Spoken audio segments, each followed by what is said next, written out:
Address করছি না। আজকের অনুষ্ঠানের সম্মানিত সভাপতি, প্রধান অতিথি, বিশেষ অতিথিবৃন্দ, ঢাকাস্থ অফিসার সমিতির সদস্যবৃন্দ, কর্মকর্তাবৃন্দ এবং সামনে যারা রয়েছে, পদ্মা, মেঘনা, যমুনা, শীতলক্ষা, ধলেশ্বরী সহ অসংখ্য নদ নদী, বাবা আদম শহীদ থেকে শুরু করে কদম রসুল, এ ধরনের অসংখ্য অলিয়া উলিয়ার পদধূলিতে ধন্য একটি ভূমি, সেটা হচ্ছে বৃহত্তর ঢাকা জেলা।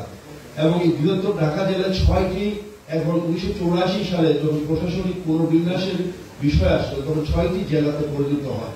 কিন্তু দীর্ঘদিন একত্রে থাকার কারণে, প্রশাসনিক সুতোয় বাধা থাকার কারণে একটি আত্মিক সম্পর্ক তৈরি হয়।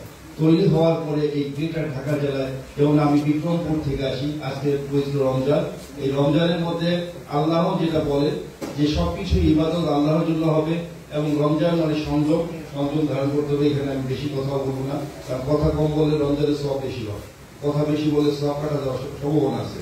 শুধু দুইটা বিষয় বলবো। আমি আমার বিক্রমপুরের পার্সপেক্টিভ থেকে যেহেতু বলি, because I am from Bikrampur Dhaka ১৬০৫ সালে ঢাকা হওয়ার আগে ৭০০ বছর বাংলাদেশের রাজধানী ছিল এবং লক্ষণ সেন পালিয়ে আসার জন্য বিক্রমপুরে আসতে হয়েছিল। অর্থাৎ সবসময় এই গ্রেটার ঢাকা মানুষকে আশ্রয় দিয়েছে এবং এই বিক্রম